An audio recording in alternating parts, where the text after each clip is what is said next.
ওই যে দূরে পেঁপে গাছটাতে পেঁপে হয়েছে, তো ভাবছি ওখান থেকে একটা পেঁপে পারবো।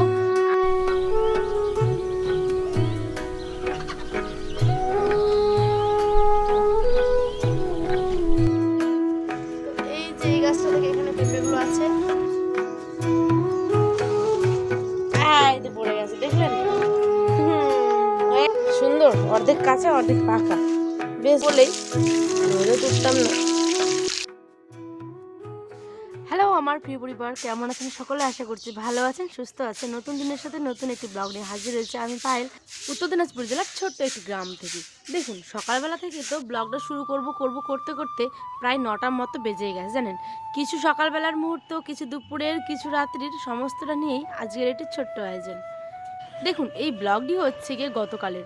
আপনারা হয়তো ব্লগটি অনেকে দেখেছেন যে গতকাল আয়ন সোনাকে হসপিটালে নিয়ে গেছিলাম ডক্টর দেখানোর জন্য। তো আমি আসার পর আর কোনো ভিডিও করিনি, দেখেছেন। তাড়াহুড়ো করে যে আসছিলাম, ওই যে টোটোতেই ভিডিওটা শেষ করে দিয়েছিলাম, বাড়িতে এসে এই কাণ্ড। পুরো ব্ল্যাঙ্কেট, তারপরে কাপড় চোপড় সমস্ত কিছু মেলে গেছিলাম জানেন। প্রত্যেকে নিজে নিজে ব্যস্ততা আর নিজের কাপড়গুলো আর কি তুলতে। আমার বেশি টেনশনটা ছিল হচ্ছে কি এই যে ব্ল্যাঙ্কেটটা নিয়ে। তো যাই হোক, আল্লাহ যেটা করে ভালোর জন্যই করে, তাই না। আমি আসলাম আর তার মধ্যে বৃষ্টিটা শুরু হয়েছে।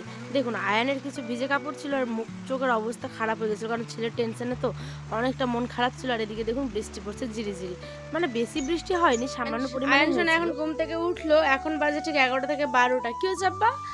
আর যে দেখুন, ওই যে দূরে দেখতে পাচ্ছেন, ওই যে দূরে পেঁপে গাছটাতে পেঁপে হয়েছে, তো ভাবছি ওখান থেকে একটা পেঁপে পারবো, আয়নের জন্য খিচুড়িতে দিব সেই কারণে। আর যে আমাদের গাছের আর কি, তো পেয়ারার গাছটা এমনভাবে ওই দিকে ঝাঁপে গেছে, এইগুলোকে দেখা যাচ্ছে না, পেঁপেগুলোকে। তো চলুন।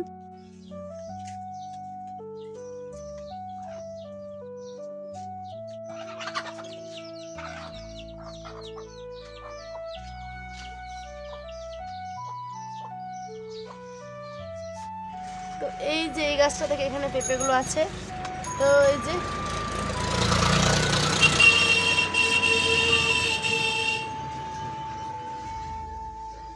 ছোট পেঁপে তুলতে হবে, যেহেতু আয়ান খেতে পারছে না, তাই।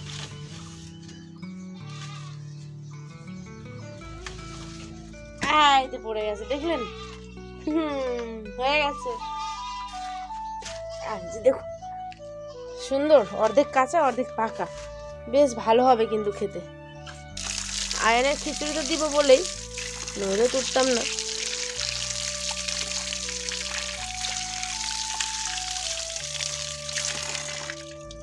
দেখুন, ভালো না?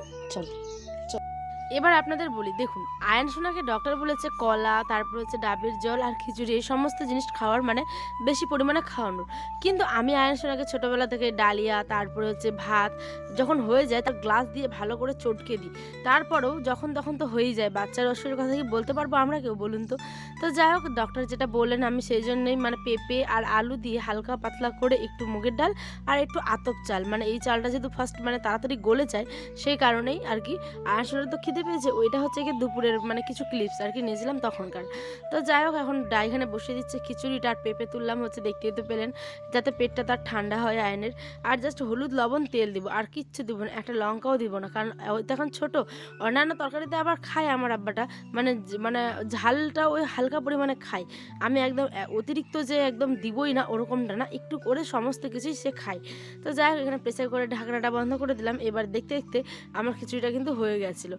আর আয়নকে খুব খাওয়াচ্ছিলাম মন ভরে, আর আয়ন তৃপ্তি করে কিন্তু খাচ্ছিল। আলহামদুলিল্লাহ, খাওয়ারটা অনেক অনেক ভালো হয়েছিল জানেন। আমার সোনাটা অনেক দিন পর এরম পেটটা ভরে খেলো। এই এখন ভয়েস দেবো, আর সাইড থেকে কত কিছুর আপনারা আওয়াজ পাবেন, প্লিজ একটু অ্যাডজাস্ট করে নেবেন। তো যাই হোক, এখানে আয়নকে আমি খাইয়ে দিই। এবার বাড়ি রান্নার জন্য বিকেলবেলা এটা রান্না বসিয়েছিলাম। ওই যে বললাম, সমস্ত কিছু নিয়েই অর্ধেক ব্লগগুলো করছি। মনটা তো খারাপ, ছেলেটাকে আবার ওষুধ খাওয়াতে হচ্ছে, তারপরে এটা সেটা করতে হচ্ছে, সেই কারণে। তো এখানে আমি শুকনো লঙ্কা, তারপরে হচ্ছে গিয়ে সাদা জিরের সম্বাস দেওয়ার পরে এদিকে ভাত হয়ে গেছিলো, আর এদিকে পটল আর আলুর ভাজাটা বসিয়ে দিই। আর তার সাথে কিন্তু করেছিলাম হচ্ছে শাক, যেটা হচ্ছে গিয়ে শাক কী বলে ওটাকে, ডাঁটা শাক, ছোটো ডাঁটা যে হয় সে সমস্ত শাক। তো এখানে হলুদ লবণ দিয়ে বেশ ভাজা ভাজা করে নিচ্ছি।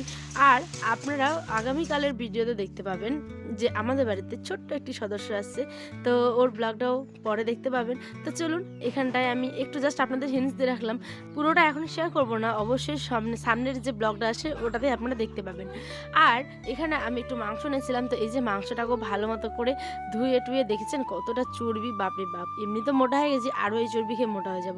তো যাই হোক, মজা করছিলাম।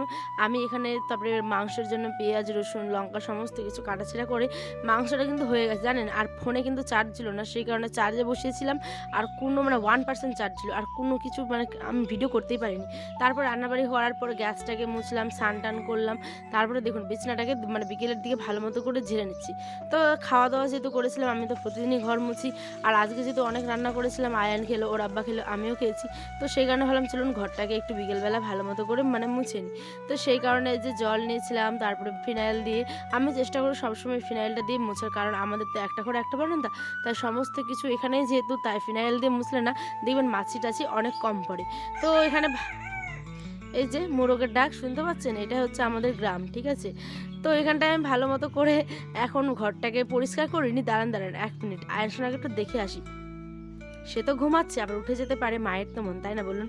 ওই ঘুমালেই আমি আপনাদের সাথে গল্প করতে আসি, আর আপনাদের এই গল্প করার ফাঁকা সময়টা একান্তই আপনার আর আমার, আপনাদের আর আমার, তাই না। তো যাই হোক, এখানে আয়ন সোনা ঘুমাচ্ছে আমি দেখতে পেলাম। তো এখানে বাকি কথাটা সেরে নিই, সেটা হচ্ছে যে বারান্দাটা মুছে নিচ্ছি। আর আজকে এই পর্যন্তই, কারণ দেখা হবে অন্য একটি সুন্দর ব্লগে। ব্লগটা বেশি বড় করছি না, হ্যাঁ। আল্লাহ হাফেজ, ভালো থাকবেন।